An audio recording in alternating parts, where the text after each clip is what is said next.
예, 지금 우리가 클래스에 대해서 알아보고 있는데요. 이제 이 클래스라고 하는 게 붕어빵 틀이다. 그다음에 붕어빵 틀에서 실제 붕어빵을 만들어내는 과정에 new라고 하는 연산자가 쓰인다. 이게 가장 핵심이죠, 그죠? 그리고 그렇게 되면 실제 붕어빵이 하나 만들어지는데 붕어빵 틀에서 함수 상자를 넣어놨다라고 하면 그 함수 상자가 이 새로 만들어진 붕어빵에도 들어가 있게 되는 거예요. 그게 이제 실제 붕어빵이 되는 거죠. 이 붕어빵 틀은 실제 붕어빵은 아니잖아요. 틀인 거예요, 그냥 틀. 그래서 그 함수 상자를 실행할 때는 점연산자를 붙인다. 자, 여기까지가 우리가 했던 이 클래스의 핵심 내용이 돼요. 그럼 이번에는 이 실제 붕어빵이 붕어빵 틀에서 만들어질 때 그때 자, 초기화 기능이라고 하는 거, 자, 그런 거를 부여할 수가 있어요. 그걸 어떻게 하는지 한번 보죠. 우리 유연산자라고 하는 거, 이걸 통해서 인스턴스 또는 객체 또는 인스턴스 객체를 만들어낼 수 있다라고 하는 거, 이건 이해를 하고 있죠? 자, 그러면 이제 클래스 안에다가 변수 상자를 한번 넣어볼게요. 변수 상자. 이 변수 상자라고 하는 거 어떻게 넣으면 돼요? 자, 우리 person이라고 하는 거, 이 클래스 안에는 기본적으로 함수 상자를 넣을 수 있고 함수 상자 안에 코드를 넣을 수가 있죠, 그죠? 근데 이 함수 상자 말고 변수 상자를 집어넣을 수도 있어요. 여기다가 그거 외에는 모든 코드는, 자, 변수 상자를 여기다 만드는 거 외에는 코드라고 하는 거는 이 함수 상자의 중괄호 안에 들어가야 돼요. 근데 변수 상자를 만드는 것 자체는 가능하거든요. 그래서 펄슨의 중괄호 안에다가, 자, 사람의 이름이라고 한다면 name이라고 하는 걸로 변수 상자를 만들어 보자. 세미콜론 붙이면 되겠죠. 그 다음에 앞에 이 변수 상자의 크기가 뭐냐, 글자를 집어넣기 위해서 s 대문자 스트링으로 만들어 보자. 그러면 이게 변수 상자로 들어간 거예요. 그래서 펄슨이라고 하는 붕어빵 틀 안에다가 변수 상자를 만들어 놓은 거죠. 그러면 이 변수 상자는 우리가 이 main activity.k 자바 파일로 가서, 자, 이 person이라고 하는 거를 하나 만들었잖아요. 그러면 person이라고 하는 거 work라고 했죠. 그러면 여기에 똑같이 이 person이라고 하는 실제 붕어빵, 그죠? 실제 사람이 되겠죠. 여기에 점 해보면 name이라고 하는 이 변수 상자를 접근할 수가 있어요. 변수 상자가 들어있는 거죠. 그러면 여기다가 홍길동 이렇게 넣을 수가 있는 거죠. 뒤에 세미콜론. 저 이해되나요? 그래서 저 어떤 클래스 붕어빵 틀에서 만들어진 실제 붕어빵은 거기에 점 연산자를 붙이면 이걸 연산자라고 불러요. 근데 어쨌든 점을 붙이면 그 안에 있는 함수 상자나 변수 상자를 사용할 수 있다. 또는 접근할 수 있다. 이렇게 얘기할 수가 있는 거죠. 그죠? 자, 그러면 여기에 있는, 자, 여기 변수 상자에다가 이렇게 이름을 붙였어요. 그러면 사람을 생각을 해보면 사람을 하나 만들고 그 사람의 이름에다가 이렇게 값을 넣어줬죠. 근데 이렇게 하니까 결국에는 이 순서를 한번 바꿔볼까요? 얘를 잘라서, 자, 제가 지금 컨트롤 선택하고 컨트롤 X를 눌렀어요. 그다음에 여기 커서 갖다 대고 컨트롤 V 하면 다시 붙는데, 자, 이렇게 할 수도 있는데, 자, 요거를 좀 줄이고 싶어요. 그러면 어떻게 줄이고 싶냐? 여기에 두 줄을 쓰고 있잖아요. 근데 어쨌든 사람을 만들 때 이름을 붙이는 게 일반적이죠. 그러니까 사람을 만드는 시점이 여기인데 사람을 만드는 시점에 이름을 같이 넣어주고 싶은 경우가 생겨요. 왜냐하면 그렇게 하면 두 줄이 한 줄로 바뀔 수 있으니까. 다시 말하면, 자, person이라고 하는 붕어빵 틀이 있으면 붕어빵 틀에 소가로 세미콜론 이렇게 붙이고 앞에 new를 붙여서 실제 사람을 만들어내는데, 그리고 왼쪽에 equal 붙인 다음에, 자, person 크기의 person2라고 하는 변수 상자를 만들어서 거기에 넣을 수 있는데, 이름이 필요하다라고 하면 이 person의 소괄호 안에다가 여기다가 홍길동 이렇게 넣어주면 안 되냐는 거예요. 홍길동2 이렇게 할까요? 이렇게 넣어주면 안 되냐. 자, 이런 목적 때문에 나온 게 생성자 함수라고 하는 게 나와요. 생성자. 그럼 그건 어떻게 만든다는 거냐? 자, person 여기 점 자바라 한번 가볼게요. 그러면 여기다가 함수를 만드는데 함수의 이름을 work나 run 저렇게 정하는 게 아니라 클래스 이름하고 똑같이 만들 거예요. 다시 말하면, 자, person 소괄호 중괄호 엔터 똑같이 만들었죠? 그죠?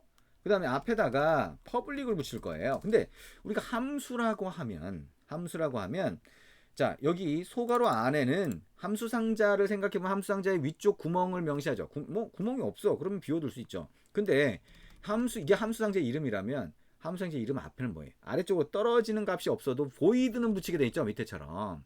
근데 얘는 떨어지는 값의 크기를, 자, return 값, 즉 반환하는 값의 자료형을 명시하지 않아요. 어떻게 보면 특수한 함수죠. 이거를 생성자 함수라고 한다. 그리고 자, 이런 아무것도 안 받고 아무것도 안 떨어뜨리는 자, 그런 자, 함수를 하나 만들었고요. 자, 여기에 위쪽 구멍을 하나 만들어 볼게요. 그러면 person이라는 이름으로 해서 이렇게 만드는데 소괄호 안에다가 자, name이라고 하는 걸 하나 붙이고 자, 좀 헷갈릴 수 있으니까 inname이라고 하는 이름으로 한번 붙여볼게요. 이름은 뭘로 붙이든 상관없는데요. 그 다음에 여기다가 string 이렇게 해보자.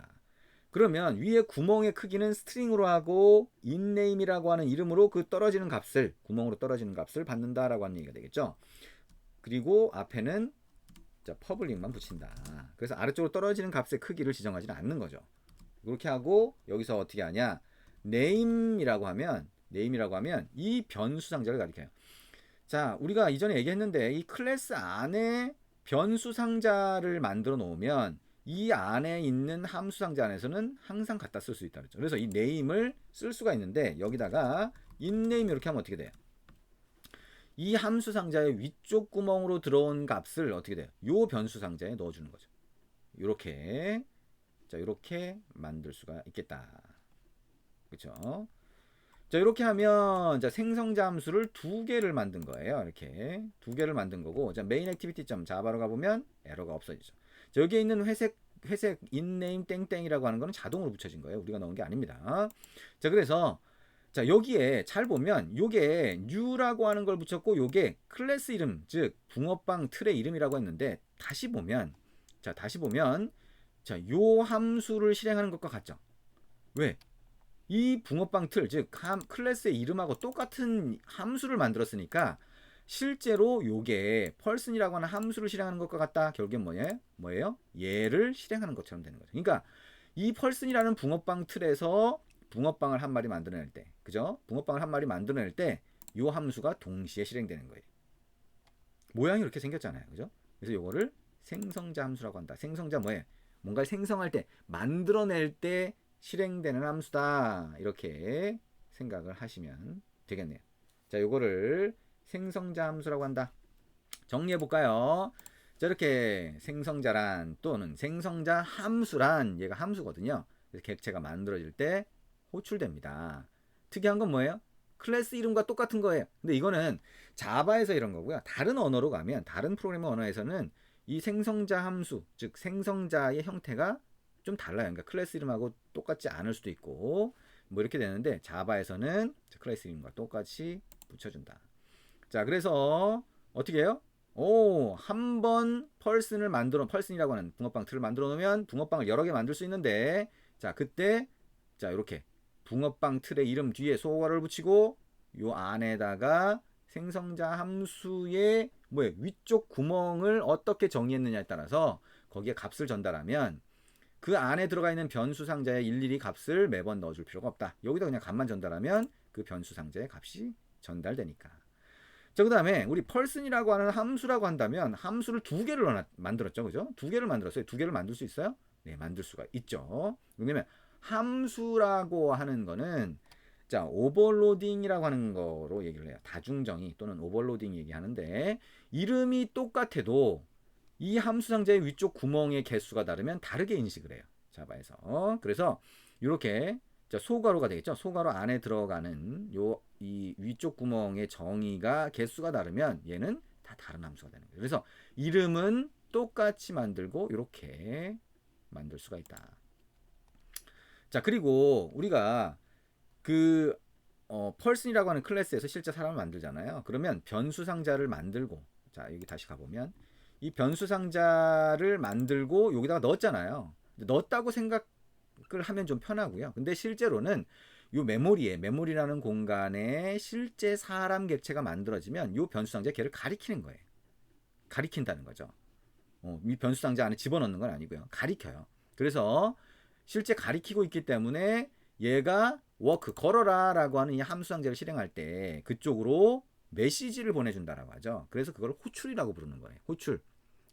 내가 만약에 이거를 안에다 집어넣었다면 내가 얘한테 뭐 해 이렇게 바로바로 명령을 내릴 수 있겠지만 얘가 가리키니까 공간이 떨어져 있는 것처럼 보이죠. 그래서 이거를 호출이라고 이렇게 부른다. 개념적으로 그렇다 이렇게 생각하셔도 되죠. 근데 어쨌든 가리킨다라고 일단 생각하시면 돼요. 이거를 레퍼런스다. 그래서 우리가 int 같은 자료형으로 만들고 int로 만들고 변수 상자에다가 10을 equal을 붙여서 할당하면, 그죠? 집어넣으면 그럼 얘는 값이 그 안에 들어가는 거예요. 그래서 그때는 값을 10이라고 하는 값이 변수 상자 안에 아예 들어가는 건데, 우리가 reference라고 하는 거는 값이 들어가는 게 아니라 그냥 가리키는 거예요.